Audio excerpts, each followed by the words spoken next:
É interessante a gente entender que o fato de votar como cristão não é só, isso não tem só a ver a hora de apertar lá as teclas e escolher o seu candidato, mas sim como você é antes de votar e como você é depois de votar e principalmente como você é diante daqueles que não vão votar no mesmo candidato que você escolheu.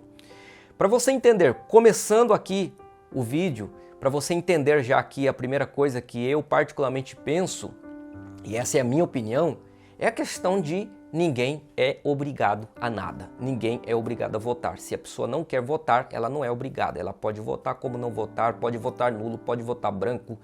Votem quem quiser. Se você pegar um dicionário, se você tem um dicionário, hoje é muito fácil. Só você pegar aqui um celular e entrar no Google, coloca aí dicionário. Hoje a informação ela está muito acessível. Hoje é fácil você querer descobrir sobre alguma coisa, se informar de alguma coisa. Então, vai na sua internet e pesquise o que significa a palavra democracia.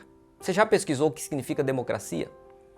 Democracia, ela já começa na questão de respeito.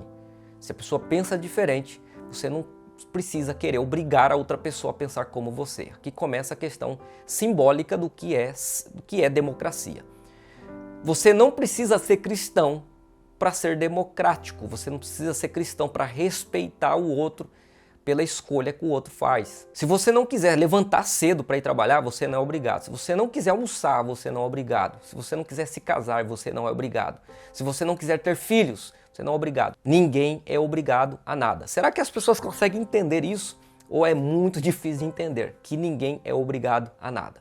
Ninguém é obrigado a fazer nada. Você faz o que você quiser. Mas como pastor, como cristão, eu preciso te dar um conselho que é talvez importante para quem está indeciso ou para quem já se decidiu, para quem já tem certeza em quem vai votar, em qual é o seu candidato, né? Qual é o candidato que essa pessoa escolheu.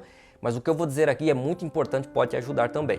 É a questão que é importante a pauta ideologia? Claro que é. Como que eu iria negar isso daqui? É incoerente um cristão dar credibilidade a um político, seja ele quem for, que se declara contra Deus, contra a igreja. Mas eu não sei se você consegue reconhecer, não sei se você consegue perceber, se você consegue ter consciência que a política no Brasil, ela não funciona à base de propostas. Os políticos não se apresentam dizendo eu vou resolver este problema, eu vou resolver este problema, eu vou resolver a fome, eu vou resolver o desemprego, eu vou resolver o problema da saúde, eu vou resolver o problema da educação, eu vou resolver o problema cultural. Você, não sei se você tem dificuldade de concordar comigo ou se não tem problema. Mas no Brasil não se faz política assim, fazendo promessas e cumprindo as promessas. Como é que se faz política no Brasil? Atacando. É político que ataca o outro e também quem o apoia é um atacando o outro. Não tem proposta. As pessoas não, até as pessoas que já escolheram o seu candidato e quando vai declarar o seu apoio, né, vai declarar o seu voto, as pessoas quando querem defender o seu candidato, você vai perceber que as pessoas não defendem dizendo, olha, eu quero esse candidato, eu vou votar nesse porque a proposta dele é esta, porque a proposta dele é essa, eu acredito nele, pronto. Não, você vai ver que as próprias pessoas que declaram o voto e o apoio fazem o apoio atacando quem pensa diferente, atacando o outro candidato que a pessoa não escolheu. Não sei se você vai ter dificuldade de entender o que eu estou falando e vai conseguir ter consciência e observar e ver que isso acontece no Brasil. Mesmo assim, a questão ideologia, essa pauta é muito importante a pauta ideologia. Mas o que muito cristão não está entendendo é que essa pauta não é a única. Eu não posso, como cristão, achar que tudo está baseado só pelo fato de eu ser cristão. Eu estou ainda na terra, eu não posso espiritualizar tudo. Não é na base da espiritualidade que eu vou comer, que eu vou trabalhar, que eu vou ter emprego, que eu vou ganhar dinheiro. Isso eu vou depender da economia, isso eu vou depender da situação do país, isso eu vou depender da situação socioeconômica da sociedade. Se a economia de um país não está bem, o fato de eu ser cristão, o fato de eu estar na ideologia certa, ou pelo menos estou na ideologia que eu acredito estar certa, não vai resolver os problemas econômicos. Não sei se vocês conseguem me entender. Então a pauta ideologia é importante, sim, com certeza.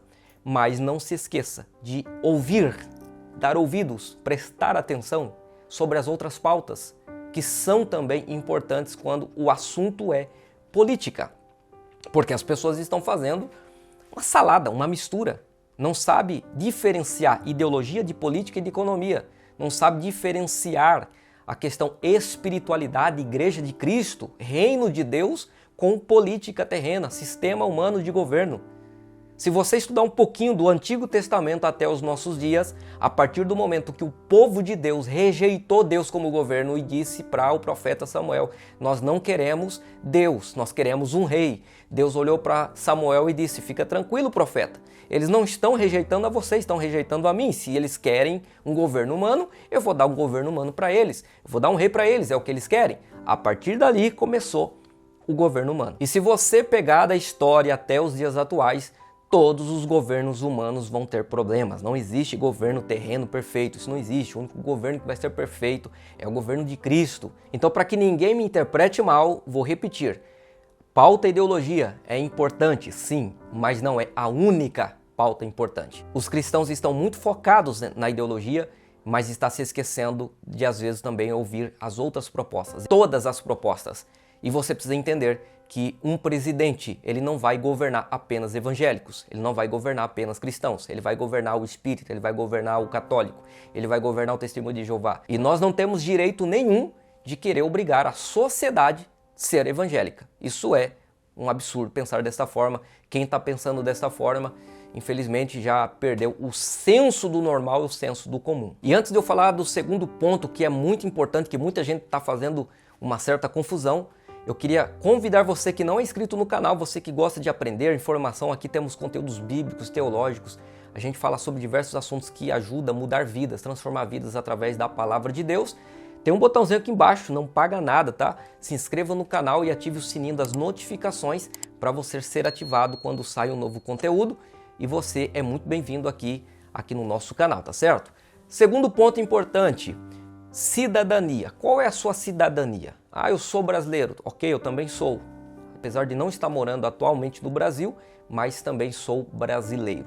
Mas se você é cristão, você não pode se esquecer de uma coisa. Você não é cidadão terreno apenas. Você tem uma cidadania que é acima da sua cidadania terrena. Você é cidadão celestial.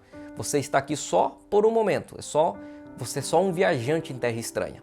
Eu sei que muitos cristãos estão desabituados a esse tipo de assunto. Se falar muito em volta de Jesus, daqui a pouco, se a gente pregar muito, falar muito sobre volta de Jesus, alguns cristãos ficam até meio assim assustados. Mas espera aí, Jesus vai voltar? Como é que é isso? Parece que se tornou um assunto assim meio desconhecido no meio dos cristãos.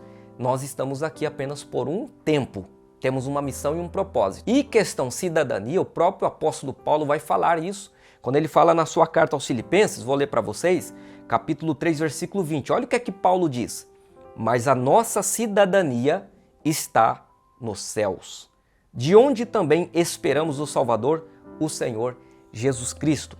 Isso não anula a nossa cidadania terrena. Vou repetir. Mesmo você não sendo obrigado a nada, você pode ir lá votar e exercer a sua cidadania.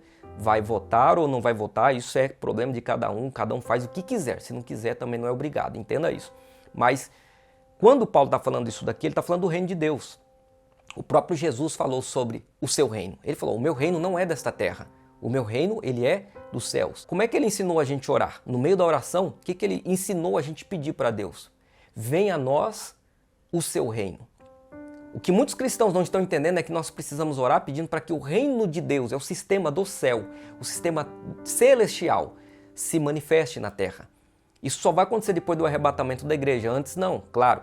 Enquanto a gente estiver aqui, concordo, temos que votar, precisamos exercer a nossa cidadania terrena, mas como cidadão do céu. Como é que eu exerço a minha cidadania celestial na hora de votar? Não é só na hora que eu vou lá apertar o botão e escolher o candidato, pessoal. É antes e depois. Onde que está o respeito? Onde é que está o amor? Você escolhe o seu candidato, o candidato que você quiser, mas se outra pessoa não quiser votar no mesmo candidato que você vai brigar, você vai ofender, você vai ofender pessoas da sua família, ofender amigos, vai entrar nessa guerra, vai pegar a espada, vai arrancar a orelha de Malco. Gente, por isso que eu disse, eu lutei e relutei Eu não queria fazer esse vídeo, porque é muito complicado. Eu posso ser interpretado mal, porque a gente está na era da... Eu vou lacrar. Quem mais lacra aí é o mais sabidão, né? Hoje é comum, hoje os pregadores que gostam de lacrar, de bater. Uma coisa que muitos não estão conseguindo entender é a questão a regeneração do ser humano. Por onde vai vir a regeneração de um pecador? É através do governo? É através da política? É através de candidato A, candidato B? Ou é através da igreja, através do Espírito Santo? Porque quando eu escolho um candidato, porque eu acredito naquele candidato, porque eu acredito que ele tem as propostas que eu preciso, que eu quero, que eu acho coerente, tudo bem, aqui eu estou exercendo o meu direito, é o meu direito de votar em quem eu quiser, mas aí eu converso com alguém que não vai votar no mesmo candidato que eu, e eu sou cristão. Aí eu chamo essa pessoa de lixo, eu digo que essa pessoa é o Satanás, é o diabo. Eu queria mostrar para vocês alguns prints que eu fiz da internet esses dias e comecei a ver e ler. Aquilo ali foi enchendo o meu coração de uma tristeza muito grande e eu confesso para vocês, irmãos, fez muito mal para mim. Foi aí que comecei a orar sobre este fato, orar sobre todo esse cenário que a gente está vivendo. A gente está vivendo um momento de uma polarização, tanto... Tem gente que não aceita o que eu vou falar, que acha que acha que isso é ideologia ou acha que é porque, você está sendo influenciado pela mídia. Não, gente, eu estou assistindo com os meus próprios olhos o ódio se espalhando entre os cristãos. Eu vou deixar algo bem claro para vocês, pessoal, eu não estou fazendo esse vídeo para você ter um lado ou para você escolher o candidato. É você que vai escolher. Eu não estou defendendo nenhum político aqui. Vote em quem você quiser. Eu não estou aqui fazendo... Esse vídeo não é político, esse vídeo não é ideológico, esse vídeo é de um cristão que sentiu no coração de conversar com outro cristão e dizer, será que você está sendo cristão? Será que o amor de Deus está no seu coração? Será que nas redes sociais você se comporta como cristão? Eu estou vendo pai brigar com filho, eu estou vendo filho brigar com pai, eu estou vendo primos brigar com outros primos, eu estou vendo gente perdendo amigos por causa da política. E não é esta a função do cristão. A função do cristão é ser pacificador. O que a Bíblia diz que nós somos?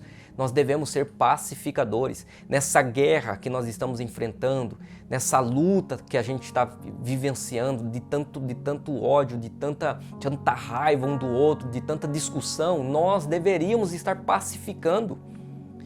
Ao mesmo tempo que nós exercemos a nossa cidadania terrena, nós não podemos nos esquecer de exercer a cidadania celestial, que é a cidadania que Paulo diz que nós temos também. Nós não temos direito de obrigar ninguém a nada. Se a pessoa não quer ser crente, se a pessoa não quer votar no candidato que a gente acha que é o candidato certo, se outro ser humano não quer seguir princípios da Bíblia, eu não posso obrigá-lo, eu não posso xingá-lo. Eu tenho que amá-lo. Eu tenho que orar por essa pessoa, eu tenho que perdoar essa pessoa. Jesus é maior do que tudo isso que a gente está vivendo, Jesus é maior do que a política. Jesus, o Evangelho de Jesus é maior do que candidato A, candidato B. O Evangelho de Jesus, ele é maior do que o Brasil. Jesus é maior do que a Europa, Jesus é maior do que a América. Jesus é maior do que a África. Jesus precisa ser o nosso foco de vida. Jesus precisa ser o nosso assunto principal. E se a tua esperança está no sistema humano, desculpe, você vai se frustrar, você vai se decepcionar, você vai ficar com raiva, você vai querer daqui a pouco até matar outra pessoa porque ela não pensa igual a você, porque você vai entrar por um caminho que não é o caminho que Cristo tem para você. Se você estudar só um pouquinho, leia lá Apocalipse, dá uma pesquisada no que está acontecendo no mundo, as guerras, pandemia, tudo que a gente está vivendo, a gente está caminhando para moeda única, para líder religioso único. E deixa eu te falar uma coisa, cancelar a agenda de Deus para a terra. Não tem como, você não vai conseguir mudar a sociedade com a política. Eu vou repetir o que Jesus disse, o meu reino não é deste mundo. Cristo é a resposta que o mundo precisa. Vote, seja cidadão, seja patriota, mas por favor, não seja fanático, não odeie, não falte com respeito, não ofenda ninguém. Não faça postagens de ofensa, denegrindo outro ser humano, porque você quer obrigar que as outras pessoas pensem e votem como você. Muito obrigado por assistir esse vídeo. Se você gostou, deixa um like. Se você fizer isso, você vai ajudar o canal a continuar alcançando mais vidas, mais pessoas. Deixe também aqui um comentário, o que você achou desse vídeo. Comente, fique à vontade, opine à vontade, desde que seja com respeito, desde que seja com o amor de Cristo no seu coração. Fiquem todos com Deus. Até a próxima.